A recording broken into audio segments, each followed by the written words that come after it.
If you're new to hiking and aren't quite sure how much your kids can handle, try these 10 kid-friendly trails.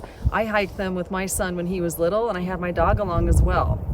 This first one is Lover's Leap. It's in Custer State Park, and it's around 3 miles. It's a little bit rugged, but there's some scrambling at the top that kids really love, and it is a gorgeous hike. You have a great view of the southern Black Hills, and then you go down through a green canopied trail that runs along a creek.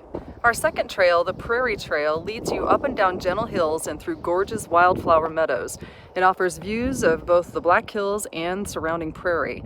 Our third trail, the Rough Lock Falls Hiking Trail, is more of a walk than a hike, but it takes you to one of the region's few waterfalls in the northern hills. It's in Spearfish Canyon.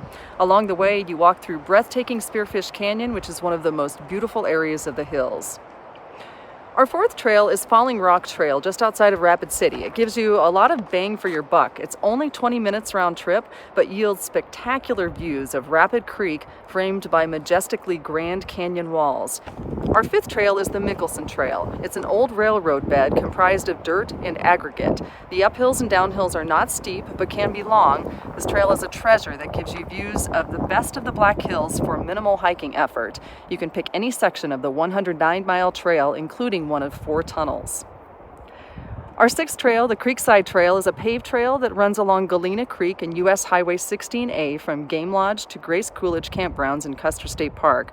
Along the way, you'll be framed by wooded hills on both sides and be treated to several historic landmarks. This trail is 2.5 miles one way, but you can pick any spot to hike and out and back. Our seventh trail is Black Elk, or Harney Peak, number 9 South. It's probably the most kid-friendly route to Black Elk Peak. It's a busy trail because it's the gentlest slope up the mountain.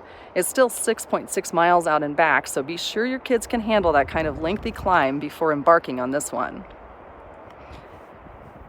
Cathedral Spires, number 4A, is a 1-hour trail that's challenging, but it gives you so much reward for your effort. It's rocky, rough, and steep, but our young son had no trouble with this trail. The trail levels out after the beginning, leading to, of course, the famous spires. The Flume Trail, number 50, is designated as a National Recreation Trail because of the history you'll find along the way. Placards along the trail tell the story about the gold that brought many settlers to the Black Hills. The flume diverted water from Spring Creek to miners who used it to separate gold from rock. It traverses almost 20 miles one way downhill from Sheridan Lake to Rockerville, but only bite off what your kids can chew. Kids love the tunnels you find a couple miles south of Sheridan Lake. And our last kid-friendly trail is Deerfield Trail number 40. It's a wonderful fishing trail, so throw the poles in your pack if you're an angler. This trail is flat and long, but so pretty. It runs along Rapid Creek through historic mining areas, under beautiful pine trees framed by awe-inspiring cliffs. It's a great out and back hike. When the kids start to get tired, have snacks and turn around to head back to the car. If you're not sure whether your kids can handle the hike, or if you're not sure how to start your kids off hiking, check out our tips at momentumoutside.com.